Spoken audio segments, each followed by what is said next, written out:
7 arresti all'alba di oggi in Sardegna. Un nuovo colpo durissimo al traffico di droga tra Cagliari, Nuoro e Sassari. Se pensavi che l'operazione Termine fosse finita, quello che hanno scoperto i carabinieri stamattina ti lascerà senza parole. Io sono Matteo e ti ringrazio per essere qui sull'Isola Informa.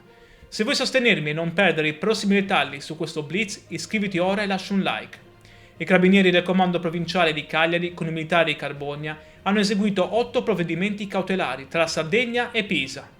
I destinatari? Italiani e stranieri già noti, accusati di aver gestito lo spaccio per conto di un'organizzazione criminale spietata. Ma come si è arrivati a questi nuovi arresti dopo la maxi operazione di ottobre? La risposta è nei verbali. Dopo gli interrogatori, 7 indagati sono finiti in trappola. 3 persone di Iglesias e Carbonia sono state portate in carcere, mentre per altri a Girasole e Oschiri sono scattati i domiciliari. C'è anche un albanese residente a Pisa a cui è stato vietato di rimettere piedi in Sardegna. I numeri dell'inchiesta, partiti dalla Carbonia, fanno tremare. Oltre 127 kg di cocaina, 7 di eroina e ben 47 armi, tra cui armi da guerra e ordigni. Non era solo droga. L'organizzazione era collegata alla criminalità albanese e usava camionisti insospettabili per trasportare il carico sulla nostra isola. Potevano essere nel camion accanto a voi sulla statale.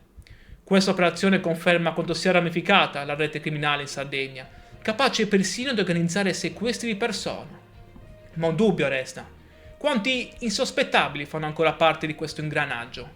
I numeri di questo sequestro, tra armi da guerra e chili di cocaina, fanno capire quanto sia profonda la ferita del narcotraffico nella nostra isola.